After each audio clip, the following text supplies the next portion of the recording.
No, time is cool in 3D. Now there's a concept for you that Jerry Warren didn't really get into. 3D time. Woo!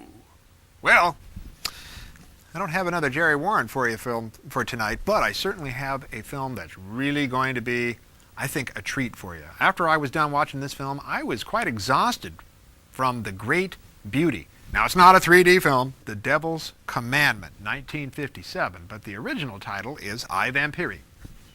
This is a film that is significant because it, in 1957, out of Italy, okay, sort of started the renaissance for the horror film that's going to really kind of just grow.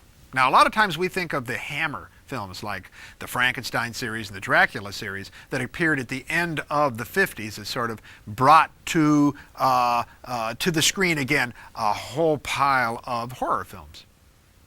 But really, this film started the ball rolling. It was not a great financial success, but it certainly was a film that when we get a chance to talk about it and look at it, you're going to recognize all kinds of precursors to what the horror film is going to be through the 60s. Let's talk about this movie. This film is shot by a guy named Riccardo Freda.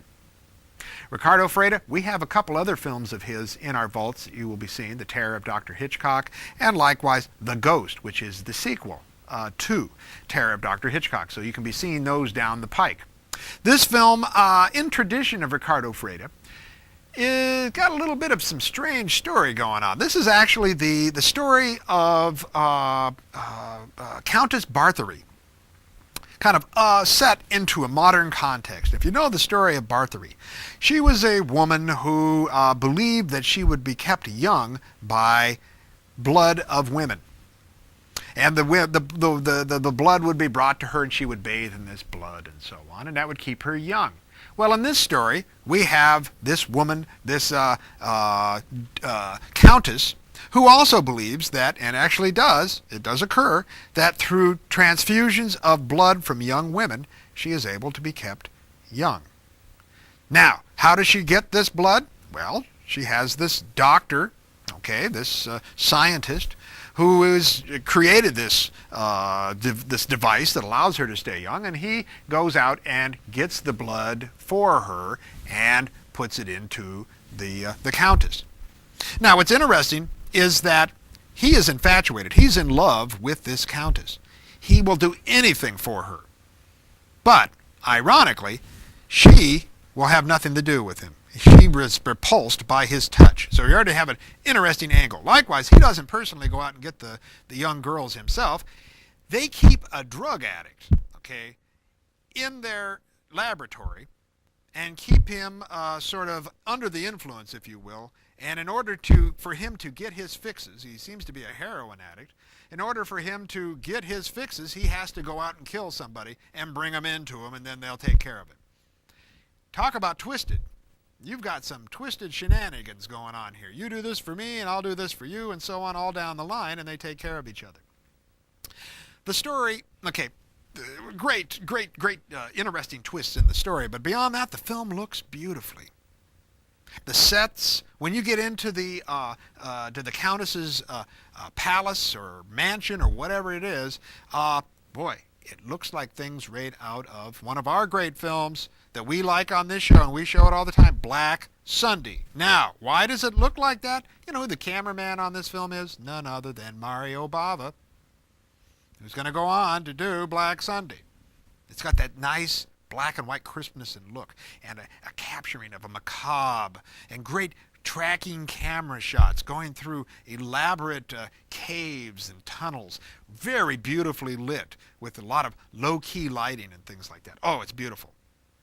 Now, as is part of Freda's package, and I don't know why he did this, but he very often started a product and then he'd walk out on it. He spent 10 days on production on this film, and then he just left. You know who finishes always? Mario Bava. Now, that's where Mario Bava sort of got his apprenticeship. Hang around with this guy and you get a chance to finish his movies for him. He shot 2 days extra, okay, to finish the production of this film. And what you have basically is a Freda Bava production. Beautiful film. I think you're really going to enjoy this. There's elements in here that are quite eerie in the look. The plot of this film is right out of, the most twisted of minds. Freda does a wonderful job. Now you'll notice that the credits is going to say Devil's Commandment. It's not. Okay, that's the American release. It's also going to say Richard Freda. You know that he also directed under Hampton, Richard Hampton also as well. They had to anglicize these things. But it's Freda and it's Bava. Freda actually even appears in this film as an autopsy doctor early on in the film. So he sort of has a cameo in here. Well, I Vampiri, Devil's Commandment, call it what you will. But it's a wonderful treat. Mario Bava's great camera work on display. He also did the special effects for this thing. Likewise, he was helping out the old friend Freda, making sure that this product was finished and out for us to enjoy.